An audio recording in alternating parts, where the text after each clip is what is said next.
તો જય હિન્દ દોસ્તો, આ 2026નું વર્ષ ચાલે છે અને 2026ના વર્ષની એક તમને કડવી સચ્ચાઈ બતાવું. તમે મારી પાછળ આંબાઓનું ખેતર જોઈ શકો છો. દૂર દૂર સુધી આંબાઓનું ખેતર છે. પેલી બાજુ પેલું લીલગરનું ઝાડ દેખાય છે, ત્યાંથી લઈને આ ઠેઠ સુધી આંબાનું ખેતર છે. અને આખા આંબાના ખેતરમાં એક પણ કેરી નથી લાગી. અને પેલી બાજુ રોડની પેલી સાઈડ હમણાં હું એક બગીચામાં ગયો હતો.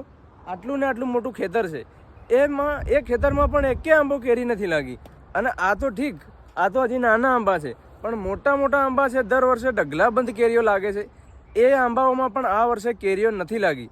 તો આપણે એવું વિચારીએ છીએ કે માણસોને જાત જાતના રોગ થાય છે, બીજાને કશું નથી થતું, પણ એવું નથી. પશુઓને થાય, પક્ષીઓને થાય, આ જીવ સૃષ્ટિને પણ થાય, માણસોને પણ. આ અત્યારનો સમય, અત્યારનું વાતાવરણ, અત્યારનું પર્યાવરણ જ એવું છે કે આને કોઈક ને કોઈક પણ પ્રકારની વાતાવરણની અછત છે, અસર છે, મને એવું લાગે છે. તો આંબા તો લાગ્યા જ નથી. લગભગ ઓલ ટોટલ ગુજરાતમાં તમે બહુ જગ્યાએ જોયું, લાગ્યા જ નથી. તમારા ગામમાં આંબા છે તો લાગ્યા છે કે નહીં, થોડી કમેન્ટ કરી દેજો. બાકી